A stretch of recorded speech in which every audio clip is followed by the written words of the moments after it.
What's going on, team? Proof here, and today I'm coming at you with a recruiting report style video featuring the cards that Spikes got in V Clan Collection 5.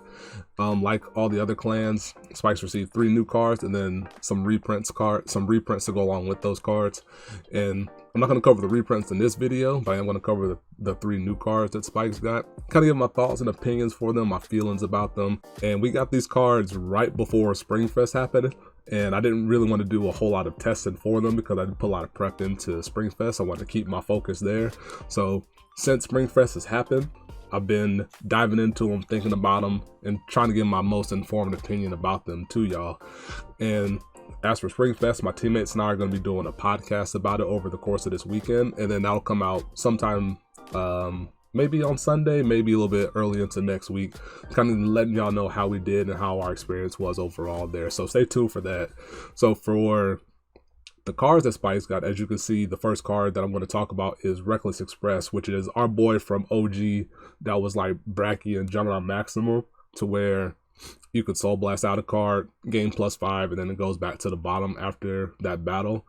And then in that similar vein, it has the main or the start of main phase ability to where it could put itself into soul and call out a copy of itself onto the rearguard circle.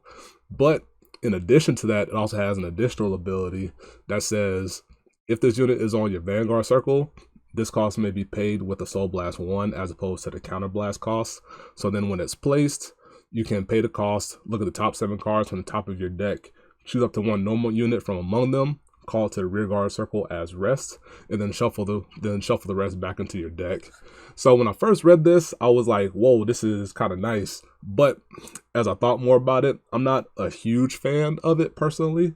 And the reason for that is the Vanguard skill is pretty good because you can play it on Vanguard Soul Blast 1, check the top 7, and then if you find like a Juggernaut Maximum, Bracky, Wonder Boy type skill, you can call it out, and then when you proceed to your main phase after your ride phase, you can then trigger it, put it into the soul, search out the copy, and then call it.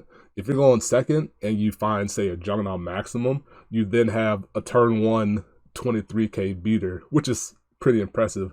However, after that very first turn and then going into the rest of the game, the skill for the counter blast cost doesn't give you a whole lot, in my opinion, because there really isn't time for you to play reckless, pay the counter blast, and then call something as rest, and then have to wait an entire turn cycle to be able for that card to A, survive, and then B, have a copy left in your deck, barring like drawing it or damage checking it, and then C, you then have to doing all that, then you can then use it. So that's a lot of time to pass over the course of a Vanguard turn for you to have something that's very passive, in my opinion. And because of that, that's why I'm not a huge fan of it. If you see it early, like on your turn 1, great. If you don't, you then have X amount of cards left in your deck that don't really add to your game plan, the way you're going to win the game. So that's why I'm not a huge fan of it. It is pretty funny to have the turn 1 like Bracky or Juggernaut Maximum come down, but I don't think it's worth committing a whole lot of deck space to it for that particular instance of for that happening. So for that reason, I personally am going to give Reckless Express like a 1 out of 10 because I don't think it's going to make it into the most competitive decks that Spike's going to have to offer coming out of this set. It is like nice casual fun if you want to go for that route. Like, definitely feel free, but my focus is more on like what's going to make Spike's most competitive into V and to Premium. So for both formats, actually, I'm going to give it a 1 out of 5. So it's all good there. And then for our next card, Skydiver comes back too, and Skydiver actually did get the Bracky Juggernaut treatment with the main phase, the start of main phase ability to tuck itself in the soul and call out a copy of itself. But in addition to that, it also says when this unit is placed on Vanguard or Rear Guard, choose up to 2 normal units from your drop, put them to the bottom of your deck in any order. It gets +5 until end of turn for each card you put there. So it's kind of like an extension of Wonder Boy, which does the same thing, except you can't choose grade 1 units and puts that to the bottom. So in essence, you kind of have like a Build-A-Bear Juggernaut Maximum, because if you are able to put 2 cards to the bottom, you give Skydiver plus 10, it becomes Juggernaut maximum, then, which I think is pretty cool. However, for V Premium, I don't think it's as good as Juggernaut Maximum, because generally speaking, spikes don't do a ton of soul blasting in the first 2 to 3 turns of the game. So you can't get full value from Skydiver that way. So then you have to wait to say turn 4, as once you've maybe you've guarded with some stuff, maybe your opponent attacked into your Brackies, your Juggernauts, and things that you use early on in the game. So then you can play Skydiver and then put them back to the bottom. And I don't think it's that good for you to wait so long for the card to become useful, in my opinion.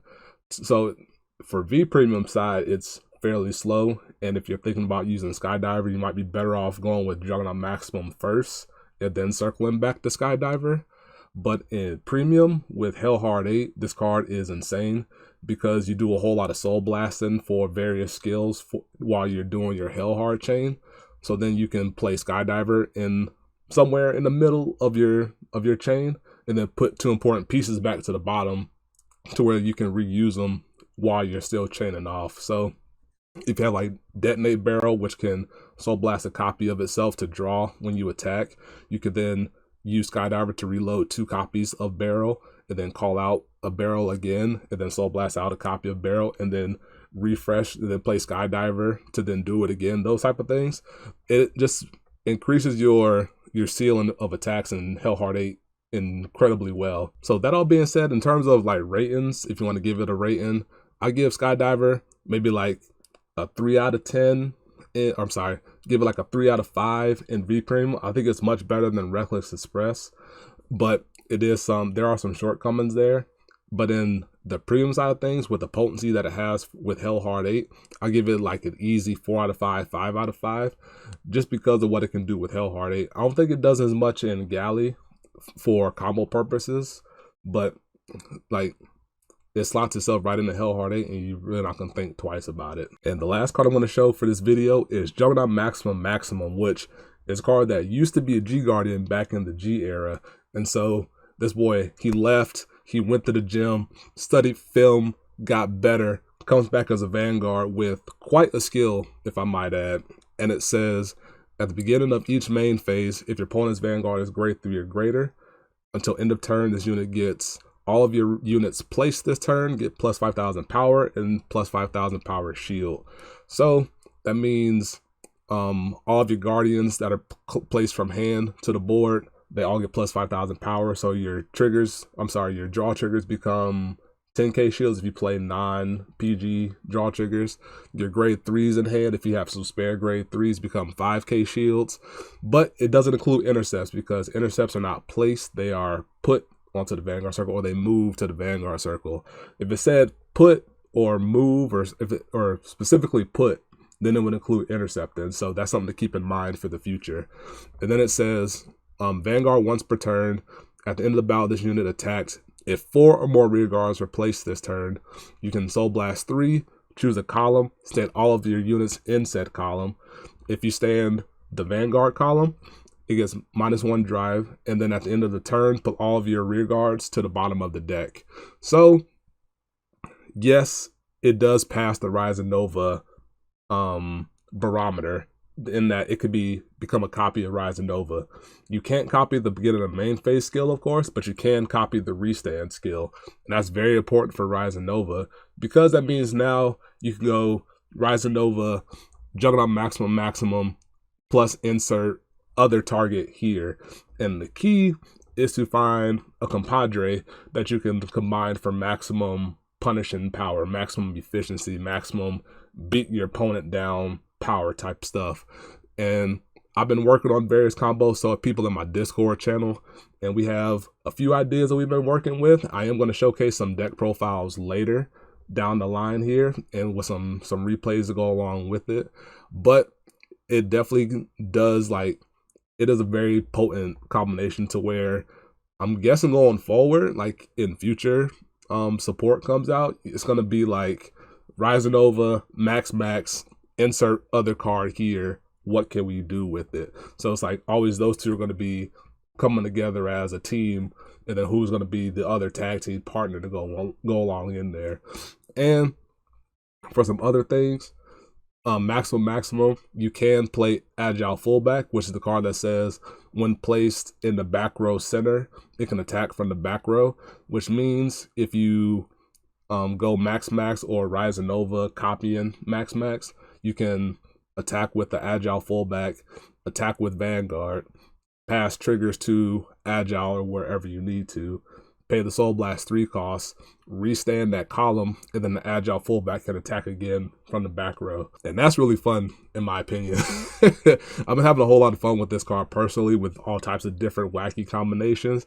And something that really stood out to me was the defensive ability.